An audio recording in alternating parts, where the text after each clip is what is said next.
இந்த உலக வாழ்வில் சோதிக்கப்படுவதும் சிரமங்களுக்கு உட்படுத்தப்படுவதும் அல்லாஹுடைய அருட்கொடை. யாரை அல்லாஹ் நேசிக்கிறானோ அவர்களைத்தான் அல்லாஹ் சோதிப்பார். அல்லாஹுவால் நேசிக்கப்படவில்லை என்றால் அவர்கள் நிம்மதியோடு இந்த உலகத்திலே வாழலாம். அல்லாஹ் ரப்புல் ஆலமீன் சோதனைகளை கொடுத்தால் மட்டுமே மிகப்பெரிய வெகுமதியான சொர்க்கத்தை அல்லாஹ் கொடுக்க வேண்டும். ஜன்னத்துல் ஃபிர்தௌஸை அல்லாஹ் கொடுக்க வேண்டும்.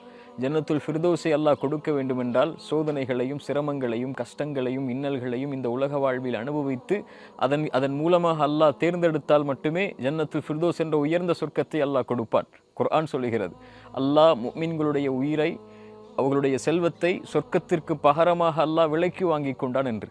அப்படி என்றால் உயிர்களையும் செல்வத்தையும் அர்ப்பணித்தால் மட்டுமே அல்லாஹ் ரப்புல் ஆலமீன் அந்த சொர்க்கவாதிகளாக அவர்களை மாற்றுவான். சோதனை வருகிறது, சிரமங்கள் வருகிறது, கஷ்டங்கள் வருகிறது, இன்னல்கள் வருகிறது என்றால் அல்லாஹ்விடத்திலே உறுதியை கேட்டு தைரியமாக அதை முன்னெடுத்து செல்லுங்கள்.